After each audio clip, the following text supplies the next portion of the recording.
दर्शकों, पीएम मोदी हर चुनाव में इतिहास रच रहे हैं।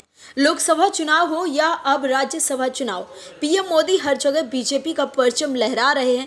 कूटनीति ऐसी कि हर विपक्षी दल निहाल है। इसके साथ ही एक और अच्छी खबर है बीजेपी के लिए कि बीजेपी के सांसदों की संख्या बढ़ रही है और बीजेपी मजबूत हो रही है। बीजेपी को रोकने के लिए राहुल गांधी खूब जोर लगा रहे थे, लेकिन इंडी गठबंधन मिलकर भी बीजेपी को सत्ता से बाहर करने में नाकाम साबित हुआ। इंडी गठबंधन में शामिल सभी दलों की जितनी सीटें नहीं हैं, उससे ज्यादा सीटें अकेले बीजेपी ने जीती हैं। लेकिन फिर भी कांग्रेस के नेता ऐसे खुश हो रहे थे जैसे राहुल गांधी पीएम बन गए हों।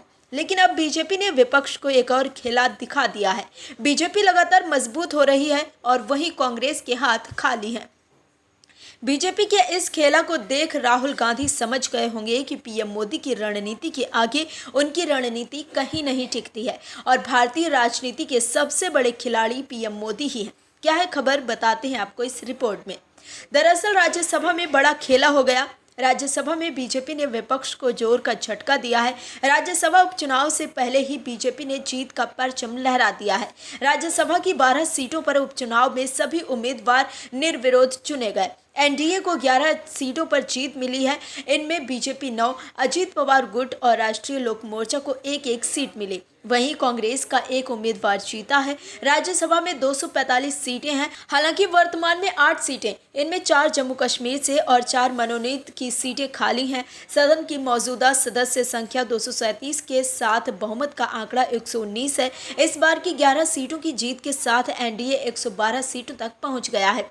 एनडीए को 6 नामांकित और 1 निर्दलीय सदस्य का भी समर्थन प्राप्त है, यानी कि एनडीए को राज्यसभा में बहुमत मिल गया है। ऐसे में अब मोदी सरकार कोई भी बिल आसानी से पास करवा सकती है।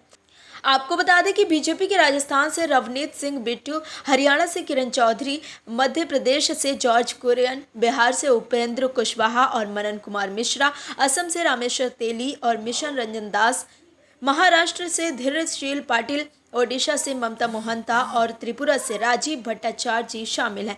इन 9 राज्यसभा सांसदों के साथ बीजेपी के सदस्यों की संख्या 96 हो गई है। साथ ही उच्च सदन में एनडीए के सदस्यों की संख्या 112 हो रही है। दरअसल राज्यसभा की कुल 20 खाली सीट में से जम्मू कश्मीर से 4 और नामित सदस्यों की 4 सीटें हैं। 10 सीटें राज्यसभा सांसदों के लोकसभा चुनाव लड़ने और जीतने के कारण खाली हुई हैं।